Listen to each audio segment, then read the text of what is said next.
Hello and welcome to Foreign Dispatches, the program that takes you around the world in 25 minutes. I'm Amarachi Ubani.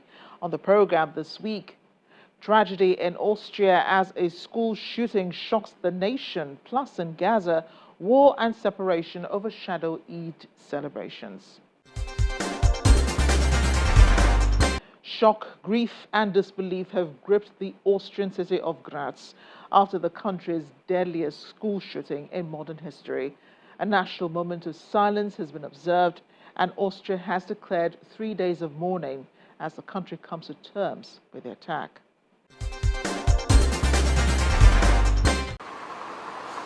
For many years, Austria had been spared the pain of mass school shootings. But that all changed about 10 a.m. on Tuesday when a former student ran amok at a secondary school in Austria's second largest city. We are all shocked. None of us could leave our homes and apartments when it happened. We were all scared, full of fear. I was strongly surprised. I could not have imagined that something like this close to me could happen at all. Morning classes were underway when the attack took place. Some students at the school would have been taking their final exams. It took police 17 minutes to bring the situation under control. By the time it was over, 6 female victims and 3 males had died. Hours later, a 7th female victim, an adult woman, died in hospital. Several others remain in hospital, some with critical injuries. The gunman, a 21-year-old Austrian citizen with 2 firearms, took his own life at the school. A former student who never passed his final exams, he's reported to have seen himself as a victim of bullying. This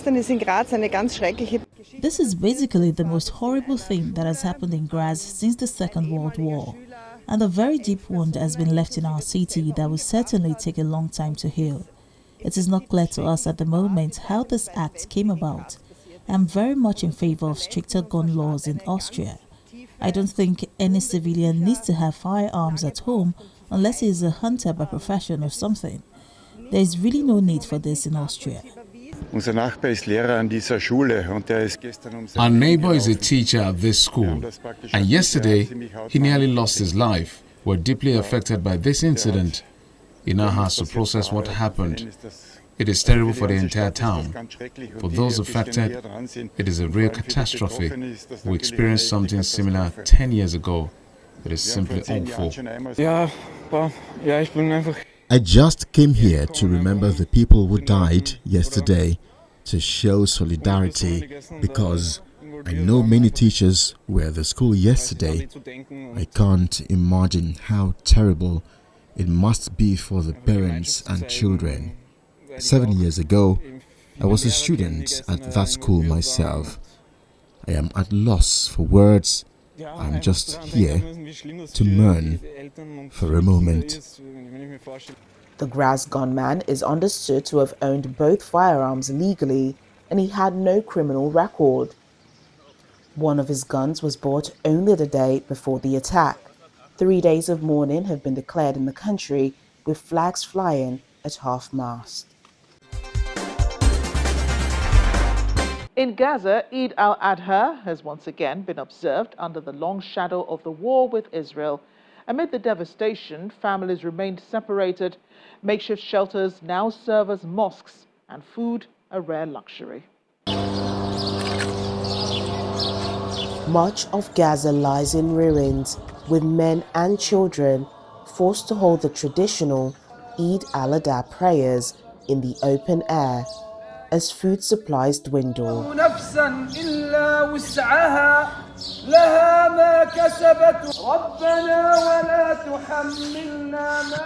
The joyous holiday was once again overshadowed by separation, uncertainty, and the constant fear of violence. Sadly, the children have been deprived of the joy of Eid today. In previous years, we used to buy them new clothes and meat. We are now experiencing an Eid mixed with sorrow, amidst the presence of grieving mothers, the wounded and the injured.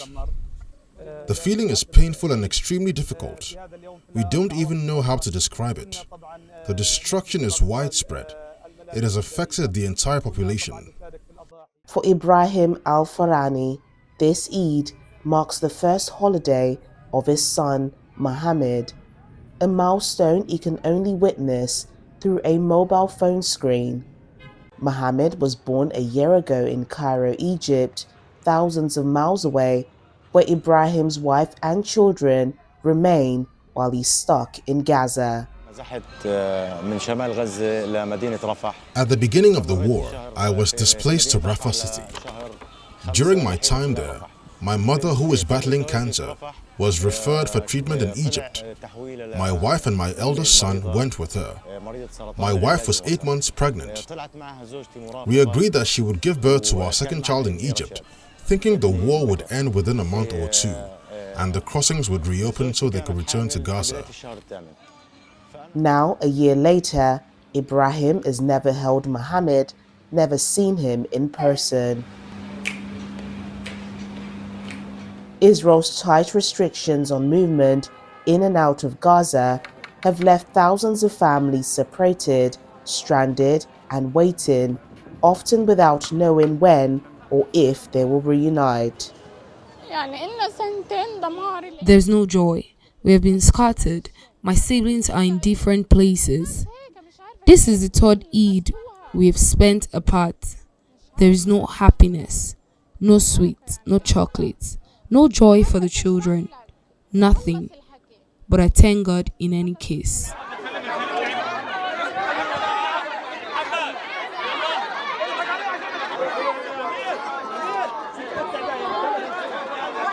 The blockade has also exacerbated difficulties for residents to access food. According to the United Nations, 500,000 people within Gaza are on the brink of starvation.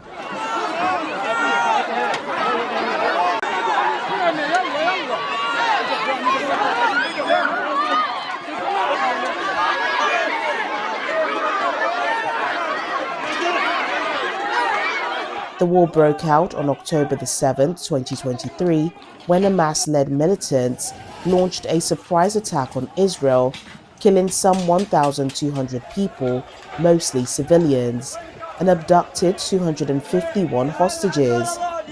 They are still holding 56 hostages, around a third of them believed to be alive, after most of the rest were released in ceasefire agreements or other deals.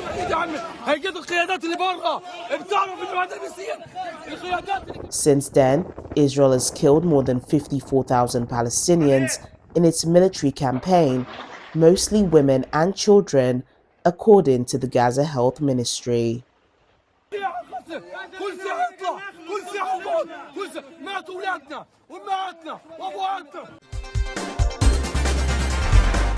Sudan has also marked Eid in the midst of crisis. After months of fierce fighting, the army has reclaimed large parts of Greater Khartoum as some mosques reopen and families cautiously gather. The scars of war are everywhere, damaged buildings and a fast-spreading cholera outbreak threatening a fragile recovery.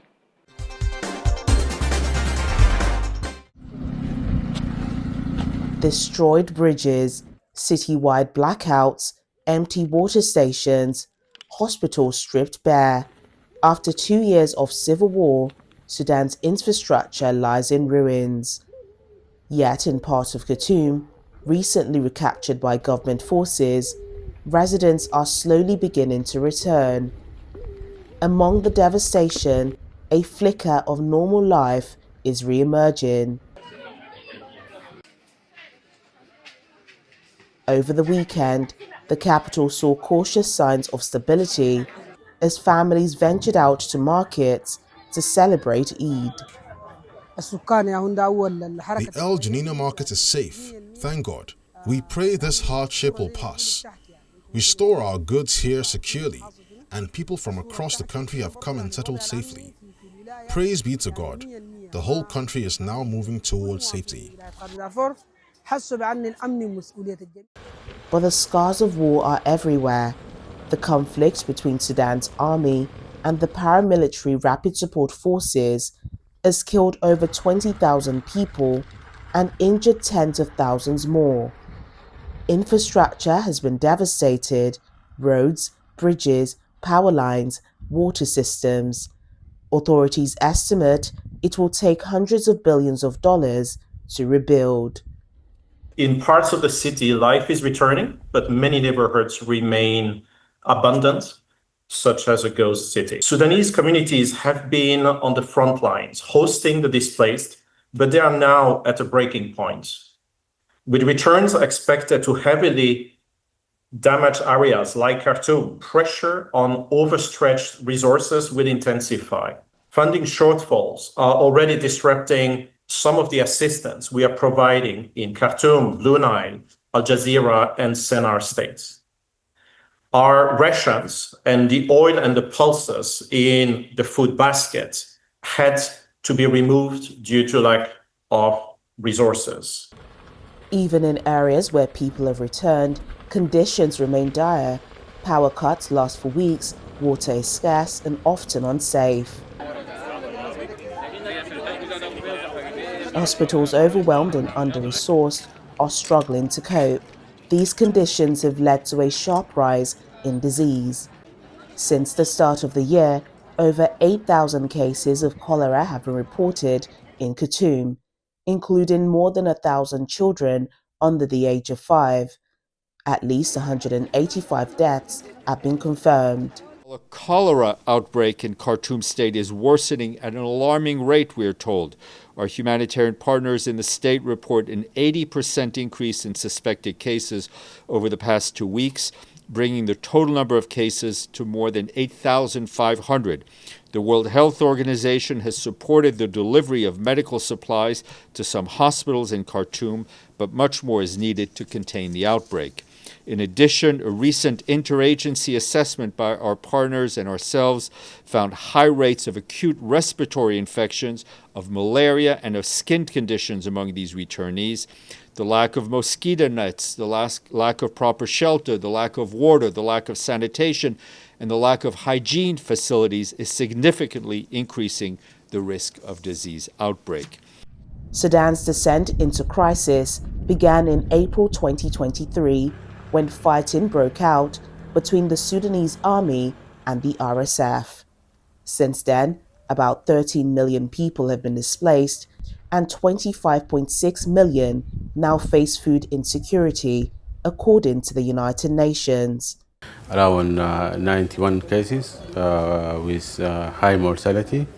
And also now to reduce this mortality, we expand the service to ORB's corners, and that provided a closer service to the community. And also, in addition to the treatment, we provided awareness and prevention activities to the community that is needed in hotspot areas. Now we are approaching rainy season. The situation might worsening. Also, additional resources needed, and also we have contingency plan to scale up the response with partners in the state. In addition to that, already we had ongoing UNICEF integrated response, including health, WASH, SBC, and still we are in need of support that to expand and scale up of our activities. As families try to rebuild amid collapsed systems, the country stands at a fragile crossroad. There are signs of resilience, but peace, health, and stability remain distant dreams for many Sudanese still living on the edge. When Foreign Dispatches returns, tensions flare in Los Angeles as immigration raids trigger mass protests and political uproar. Please stay with us. Thanks for staying with us on the program. In the United States, violent protests broke out in Los Angeles over the weekend following a wave of immigration raids in mostly Latino communities. Demonstrators clashed with police, and in a rare move The National Guard was deployed by President Donald Trump without the governor's request. This has sparked legal controversy and political backlash.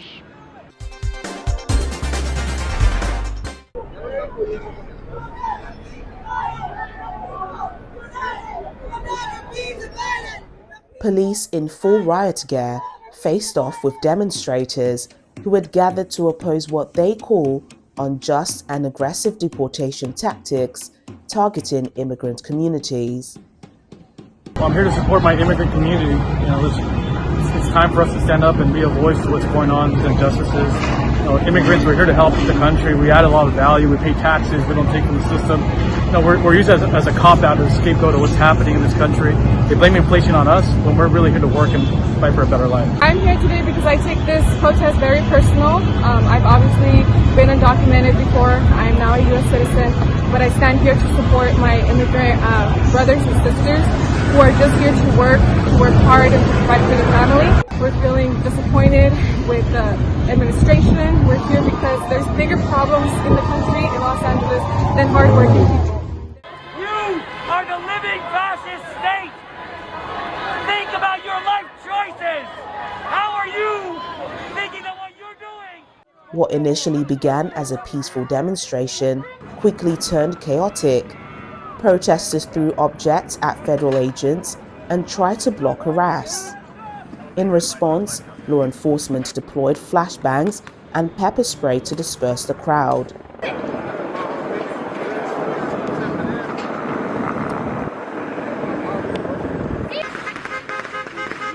And in an unprecedented move, President Donald Trump deployed 2,000 National Guard troops to Los Angeles on Saturday.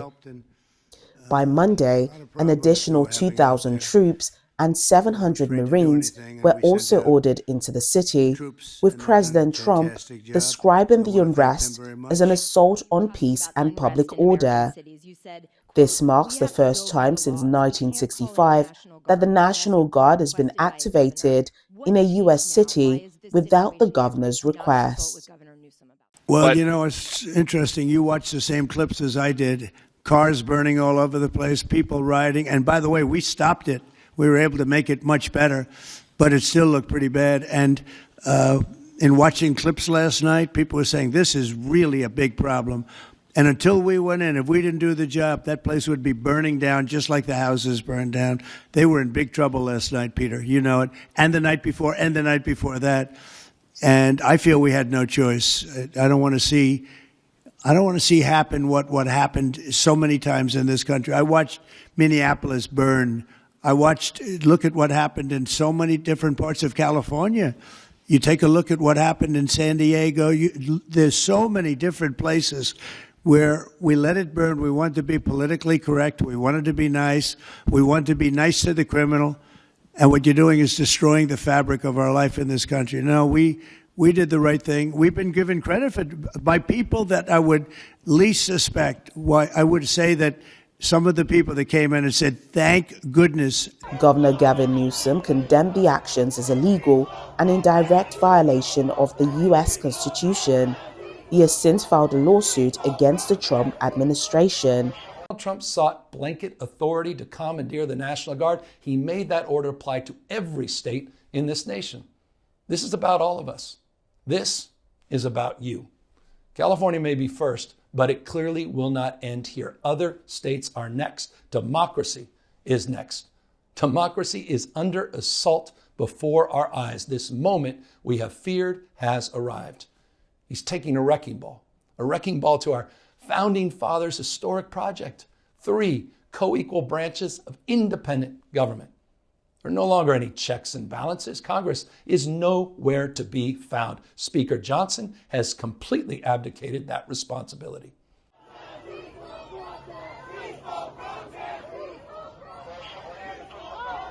Protests and unrest were also reported in other cities, including San Francisco and Austin, as frustration grows nationwide.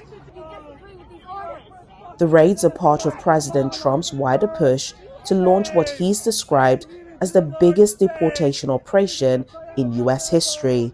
Los Angeles, where over 1/3 of residents were born outside of the United States, has become a major focus for the president.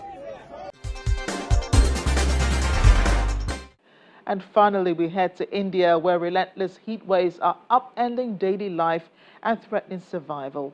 Experts warn that within the next 50 years, up to 3 billion people around the world could be forced to live in regions where the climate and infrastructure can no longer support human life. India is among the most at-risk countries, already pushing past critical heat thresholds and showing urgent signs of environmental collapse.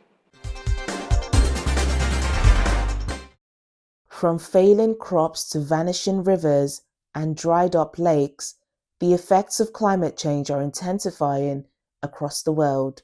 For millions of Indians, especially farmers and the rural poor, the climate emergency is not a distant threat, it's a daily reality. I do believe that India is facing an existential threat, particularly if we talk about the poor and marginalized population of India.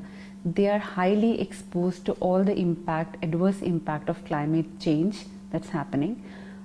Their dependence on climate or rain-fed agriculture, their dependence on daily wage, for which they have to work outside in long hours. So all these factors expose them, and traditionally they have been poor and vulnerable and more at impact because of any disaster in India.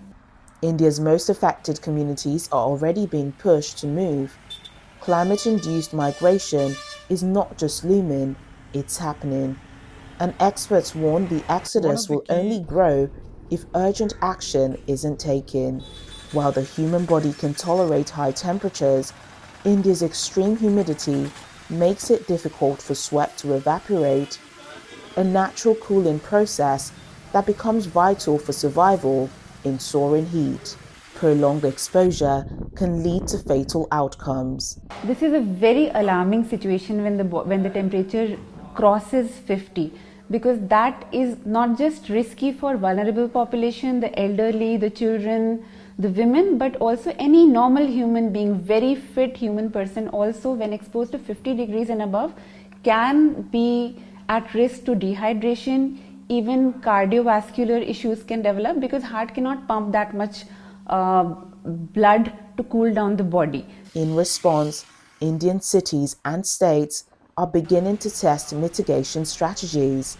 These include cool roofs coated in reflective white paint, changes to school and work timetables, and the expansion of access to clean drinking water in drought-hit areas. But experts agree that short-term fixes will not be enough. As far as mitigation goes, there are a number of experiments and devices being tried out. We ourselves are part of a large Wellcome Trust cluster of grants of heat health across the global south, including in Asia, Africa, and Latin America. So there are interventions in terms of modification of buildings, for example, cool roofs. Last year, a months-long heat wave across parts of India killed more than 100 people and led to over 40,000 suspected cases of heat stroke. The Indian capital, New Delhi, saw its first heat wave of the season, with temperatures soaring past 45 degrees Celsius in one of its neighborhoods on Monday. So heat waves have claimed more than 30,000 lives since 1992. And if you talk about the year 2023, just in UP and Bihar, within 1 week, 170 lives were lost. And these are the numbers which are officially reported, which means somebody went to hospital. We have no clue about people who are dying in rural areas or on roads who are not reporting. So the actual figures will be much higher. India remains one of the most heat-exposed countries on the planet. While innovative projects offer some hope, the window to act is closing fast. Without coordinated large-scale policy and infrastructure reform, the climate crisis could render vast parts of the subcontinent uninhabitable. And that's the program for today. But remember, you can catch all our top stories and more on channelstv.com. Thank you for watching. I'm Amarachi Ubani. Bye for now.